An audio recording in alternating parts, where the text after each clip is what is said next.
tốp chắc bánh chéo tốp ở bò krương sót tại trâu ca sài bờ đỏ mình ai chỉ phọt ban tê hai nhiều bà tô pi năng ở sài bờ đỏ có trôi nhám đài hạt ấy ban chia sài bờ đỏ sầm khăn từ lơ bò nhám thành pi năng tam bờ tấu tiếng bánh chéo tiếng bò krương tu bay chia mình miên sài bờ đỏ có dương ai nhám ban đài có bần tay vi hạ bay đôi chia bắt nâu chùm này muối đàm bay bật thái ai bò rư các bánh chéo lại dương gặp bô thì nhám năng vi ọt ngành hai nè khai tiết bà có đăng thả tôm nâng ọt miên rư có ọt đây đó cứ có ọt trôi nhằm tại mặt đòn nó trong videoนี้สำคัญแมนเทนខ្ញុំនឹងបង្ហាញបងប្អូនទាំងអស់គ្នាពីរបៀបបដោស្ដាយបដោជាមួយនឹងផែនកាមហើយមុននឹងខ្ញុំយកស្ដាយមកបដោនេះគឺខ្ញុំបានត្រាំទឹករយៈពេល3ម៉ោងដើម្បីឲ្យគ្រាប់វារីកយើងយកមកបដោក៏វាឆាប់ដោដែរបងប្អូនអាចរកឧបករណ៍ណាដែលអាចដាក់បដោបានហើយយកផែនកាមមកចាក់ចូលបន្ទាប់មកយកគ្រាប់ស្ដាយមករោយពីលើដងមួយសន្ទាប់ម្ដងមួយសន្ទាប់ហើយគ្រាប់ឲ្យជិតយើងធ្វើអញ្ចឹងបន្តបន្ទាប់រហូតដល់អស់គ្រាប់ស្ដាយប៉ុន្តែខ្ញុំមិនដែលធ្វើបែបហ្នឹងទេ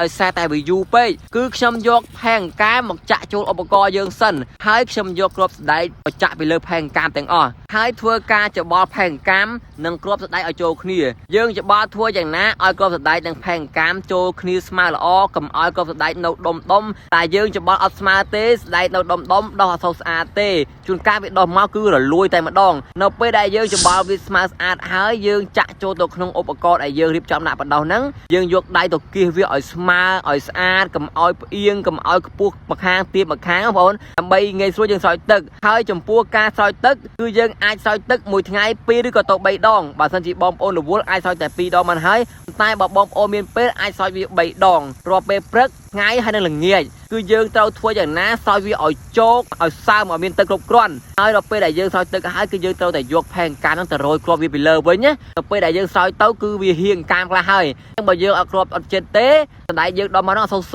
ទេវាអាចទៅជាខៀវបងប្អូនតោះពេលយើងស្រោចទឹកហើយយើងយកក្រុងហ្នឹងមកគ្រាប់ពីលើហើយយើងយកឧបករណ៍អីមកគ្រាប់វាពីលើបន្ថែមទៀតដើម្បីកុំឲ្យវាក្តៅឬក៏មានចំហាយក្តៅចូលទៅក្នុងហ្នឹងឬក៏យើងអត់ចិត្តទេតែយើងអត់សូវសស្អាតទេអញ្ចឹងនេះគឺជាសណ្ដែកដែលខ្ញុំបដោះបានហើយលទ្ធផលយើងគឺទទួលបានមកបែបនេះបងប្អូនគឺថាសណ្ដែកយើងចេញមកស្អាតសហើយគឺជារបស់ដែលធម្មជាតិអត់មានថ្នាំអត់មានគីមីទេគឺថាយើងបរិភោគទៅគឺយើងមានសុវត្ថិភាពមិនបារម្ភប៉ះពាល់ដល់សុខភាពហើយរបស់ដែលយើងធ្វើមកគឺញ៉ាំទៅឆ្ងាញ់តែម្ដងបងប្អូនមិនថាបបគ្រឿងមិនថាបាញ់ឆាវមិនថាយកទៅឆាជាមួយតៅហ៊ូឆាសាច់ជ្រូកឬទៅធ្វើតម្រូវការផ្សេងទេគឺស្ដាយបដោះនេះគឺសំខាន់មែនទែនហើយតម្រូវការក៏ច្រើនដែរអញ្ចឹងវីដេអូហ្នឹងគឺមានតែប៉ុណ្្នឹងទេបើមិនជាបងប្អូនគិតថាវីដេអូនេះមានប្រយោជន៍កុំភ្លេចចែករំលែកម្នាក់មួយផងអរគុណច្រើនជម្រាបលាដល់អ្នកឯគាត់ធ្វើបបរដល់អ្នកឯគាត់ធ្វើកាទៀវឬក៏ចាក់បញ្ឆាវអីគឺអាចកំងបានបងប្អូនគឺថាល្អមែនទែនបងប្អូននេះធ្វើតែជាសណ្ដែកបដោះធម្មជាតិឡើងសក្បោសតែម្ដងអានេះទៅបដោះបានមួយយប់ទេបងប្អូន2យប់អីស្អែកជប់ស្អែកបើយើងដកបានណានេះហើយខ្ញុំបង្ហាញនេះអានេះគឺត្រូវដកយប់នឹងបងប្អូននេះបៀតភ្លឺគឺយើងដកហើយនេះបងប្អូនមើលល្អឬវាអានេះតែមកស៊ុយខ្ញោកបងប្អូនអញ្ចឹងអានេះគឺជាស្ដាយបដោះដែលយើងអូបងប្អូនមើលឬវាក្រោមមើលសស្គូបងប្អូនអើយចេញមកនេះអូស្តែរឹសវាហ្នឹងណា